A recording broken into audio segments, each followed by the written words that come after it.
Hello folks! So today we found ourselves at the Leland Harvey Garden Park at Washburn University, a beautiful koi pond at the center of campus.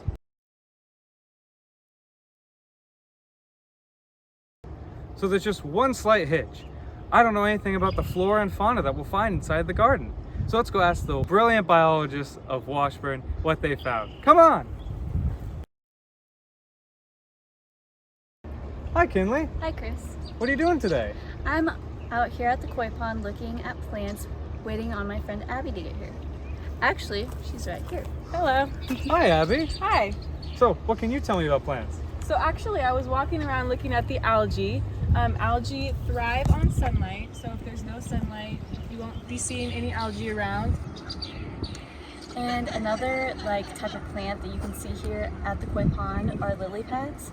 And they help provide oxygen to the plants and animals that live in the water, and they also provide protection to the fish that live in it. So I'm curious, why do frogs like lily pads so much? They actually like lily pads because they are able to hide from predators underneath them, and then they're also able to sit on top of them and bask in the sun to warm up. That's fantastic. Thank you folks for talking to me today. Yep. Hi Desi. Hi Chris. So what are you looking at today? Well, I'm trying to see if I can't spot any reptiles today. Reptiles play an important part in the ecosystem. They help control the insect and rodent population as well as provide food to the bigger wildlife. Some common reptiles in Kansas ponds are the common water snake and the diamondback water snake, both of which aren't venomous. Another reptile that you might find around here is the Italian wall lizard. The Italian wall lizard. That's an interesting name. Is that from around here? No, it's actually from northern Italy. It found its way here because an exotic pet shop shut down, and then ever since then there's been Italian wall lizards around here, Lawrence, and Hayes, Kansas. That's really interesting. Thank you for telling me that. No problem. Hi Delaney. Hi Chris, how are you? I'm doing good. What are you looking at today? Oh, I'm just hanging out at the koi pond thinking about some of the mammals that live here. Mammals are super important to the koi pond because they can feed at different levels of the food chain. They often play the predator relationship and the predator-prey dynamic.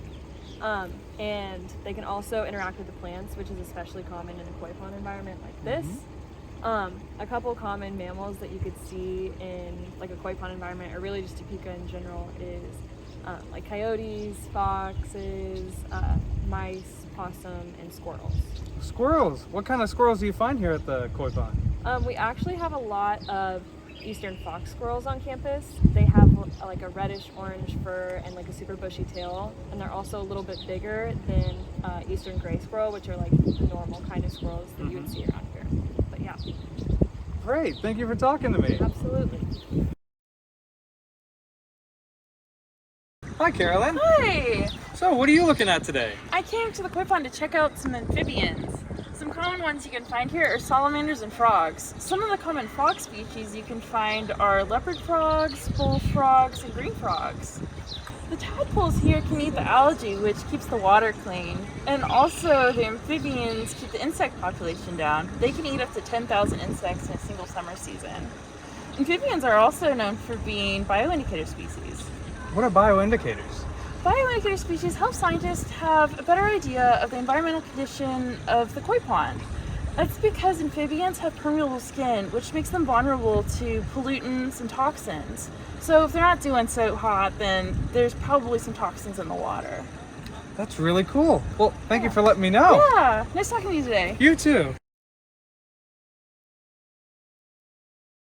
Hi Abby. Hi Chris, didn't see you there. So, what are you looking at today? Fish. Oh. Yeah, there are quite a few different fish in the pond. So there are koi fish, goldfish, guppies, and minnows. So another great question, Chris. Thank you. What kind of environmental factors do they provide? Koi fish are actually really great for the environment. They eat things like pond debris and algae, and then they provide nutrient-laden waste, which then is really beneficial for aquatic plants and also the good bacteria within the pond. They can eat quite a bit of people food, which is really cool. So obviously you can feed them regular fish food, but they can eat things like shrimp, vegetables, and fruit, but they cannot eat carbohydrates and sugar. So when you want to rip up that bread pieces and you want to throw it, crush the urge. You got it. Thank you for letting me know. Thank you. Hi, Katie and Aubrey. Hi, Chris. So what are you looking at today? Turtles. Yeah, we've been talking about how they contribute to a pond's ecosystem. Yeah, they're very important for keeping the pond's environment healthy and clean because they eat dead organisms, and since they're scavengers, they can contribute important nutrients that are good for plant and soil health. Some of the turtles you can find around ponds include painted turtles, red-eared sliders, and common snapping turtles. These two that we have here, this is a painted turtle, and that is a red-eared slider. There's a few ways you can tell the difference between the two if you see these out in the wild. One way is to look at the bottom of their carapace. You can see a red-eared slider is much more jagged, and a painted turtle has a much smoother edge. Another good way to tell the difference is the coloration of their plastron, or their bellies. You can see these have an orange and black color, while red-eared sliders have more of a yellow and black color.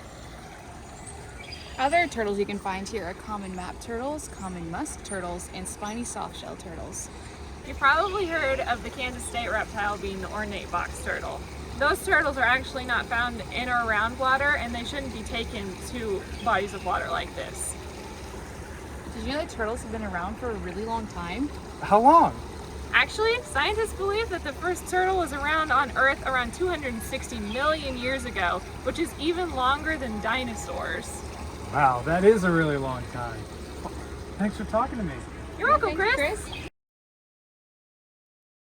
Hi, Avery. Hey Chris, So what are you looking at over there? I was looking at some red-winged blackbirds.